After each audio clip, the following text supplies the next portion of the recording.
this real quick? Or I can ask the mayor. Mayor, are you ready? Yes, Council President.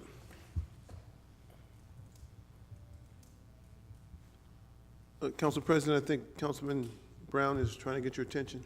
He just wants to start a debate. No, I'm not going to start a debate. Council President, when accusations are made, I just want to put it out there to the public. Very simple.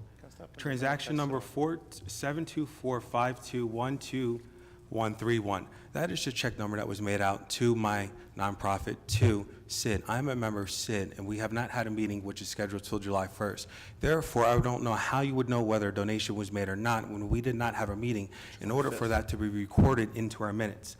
And it's coming out of account number, the last four numbers of 1556. So, Ms. Hickey, I'm sorry, but please get your facts straight. That is a fact that I have no problem making it public and putting it out there. But it's sad that I have to resort to tactics like this to combat the misrepresentation that's coming directly out of a Chase account number. Let me restate again.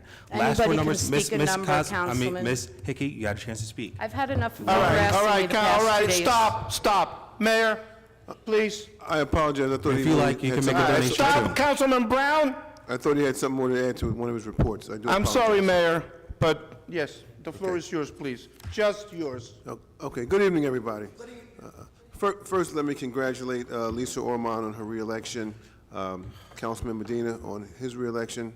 I'd like to congratulate Michelle Yamakaitis on her being elected to the council president, council president-elect winning the primary.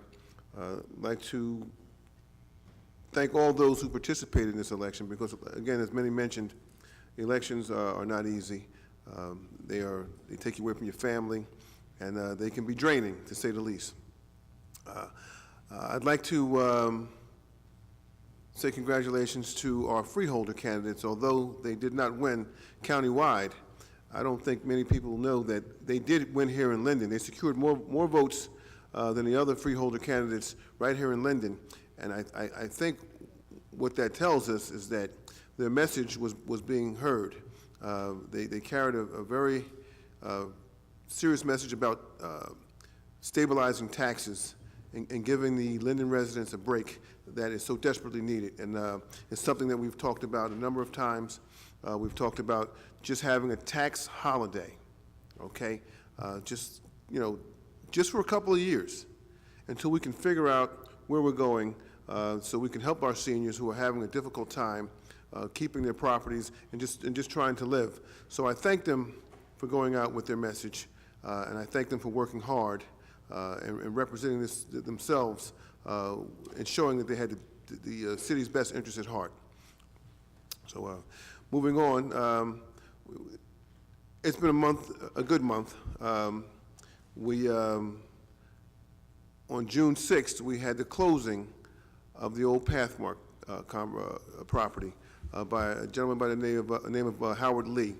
Now, Howard Lee owns 3 stores in New Jersey and 5 in New York, so he's no stranger to the supermarket business.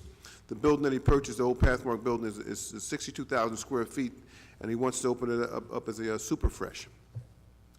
He's got a number of good ideas for the property, so it won't be a traditional supermarket. It'll be something that will have an indoor play area for children between the ages of 3 and 12 while their parents go shop. And he wants to utilize 2,000 square feet of the building for a potential laundromat for the convenience of customers. And he's also looking to use a portion of the building as a liquor store. He has plans to have a pharmacy, a flower shop, bakery, fish market, a deli, and a food court in the supermarket. So he also has plans to have organic foods, fresh fruits and vegetables.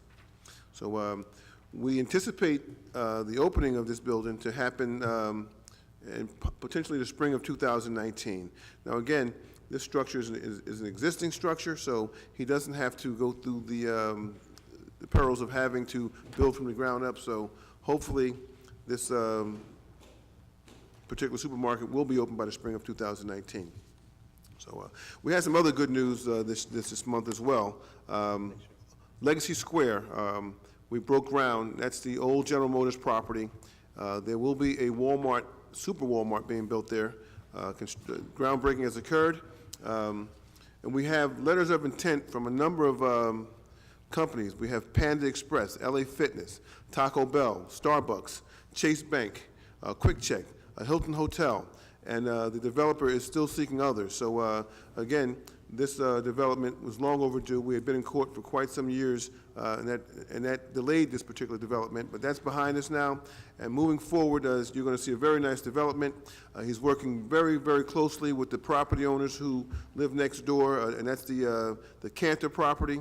And they've have been in contact with a number of potential companies as well. So we know when everything is all said and done, you're going to have a very beautiful development on the US 1 corridor.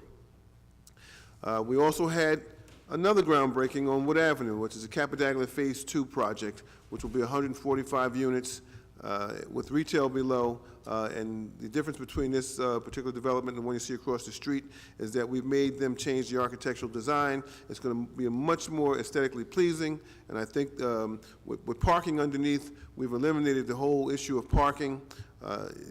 The rental arrangements that will be made there will be, if you rent an apartment, you have a parking space. So this is something that we learned from our first project.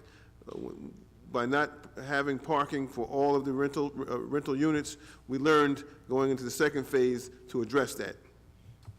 On Thursday, June 21st, excuse me, I forgot to mention that we had a groundbreaking for St. George Village also last month. This is 114 units that are being built on St. George Avenue with retail below, and the developer there is so concerned about the project being a success, he will be offering and sitting down, offering incentives to those who are qualified to rent there. So to me, I think that's very commendable, and I think it just adds value to the whole project. On June 21st at 7 p.m., there's going to be a master plan meeting. We're required by law every 10 years to update our master plan, and that time has come. But what is particularly pleasing about the gentlemen who are putting this together, that's our planning board and our planner, who's Paul Ricci, we're inviting the public. We want your input.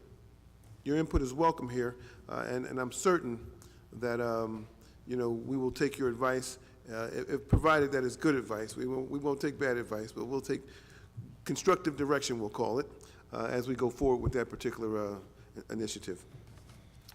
As mentioned earlier, Sam's Club will become an e-commerce, also known as a fulfillment center, right here in Linden. We were very successful at convincing Sam's Club to retain that particular location. We worked very closely with them. So while many have lost their employment, we immediately began addressing that, and several people who worked there were employed at other locations. So we know that they're going to have upwards of 40 employees at the fulfillment center, so we feel like that's a property that will continue to be utilized, and we're very happy with the progress that they're making. I'd like to just congratulate the class of 2018. Again, my council colleague, Michelle Yamakaitis, mentioned project graduation, which is coming up this Friday, and it's nothing more than our efforts to keep our children safe. It's a drug and alcohol-free night. They will be housed at one location and will not be allowed to leave until the morning. So it's always a good thing when we protect our young people. I'd like to thank Councilman Brown. A few weeks back, Councilman Brown brought the idea of bringing Great Adventure into Linden to provide employment opportunities for our young people. It's been very successful. I believe that there's going to be some additional time, some additional days set up for interviewing additional children, and I think what it has done is taken a tremendous burden off of us as the governing body, because we have tons of children looking for work, and sometimes you just can't hire them all. So he's to be commended for his efforts there. I really appreciate it. And we'll talk later. We'll announce the next interview day when it comes up. But we're sure that there's room to hire plenty more children. Unity Day. This is an annual event that we have. It'll be in the Promenade area, which is across the street from City Hall, and behind the CVS. That's going to be June 30th with a rain date of July 7th. It's always a good day. I'd like to see some more of our Linden residents attend. It is just that. It's Unity Day, and if we all come together, we can show a little unity. It's always a good thing. I got 2 additional things I'm going to report on. Last month, I was charged with I was charged with making a statement that I wanted this paper, the Linden Progress, to be done in a timely fashion. And it was with good reason, because there are a number of things that are in this paper now that are obsolete.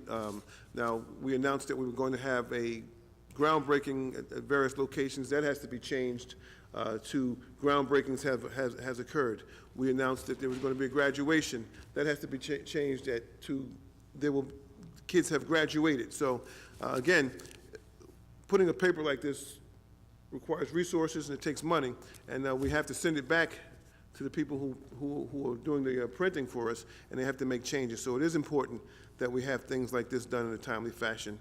There are timelines associated with it. And last but not least, I'm going to talk about decorum. We do have to have some decorum. When I started out here many years ago, there were several gentlemen and ladies who had been here with a tremendous amount of experience. And the one thing that they did do is they fought in that back room. It happened. I mean, we had some of the most heated arguments you could ever imagine, okay? But what happened in that room stayed in that room. And we came out and we conducted business on this floor. And that's the way it is, and that's the way it should be. We've got to try to maintain decorum when we come out on the floor here. Everybody has a chance to have their councilmatic reports. You do them, and when they're over, you've had your 5 minutes of fame. So let's try to just maintain some decorum out here. The public deserves at least that much. Okay, so that concludes my report, Mr. President. Thank you, Mayor.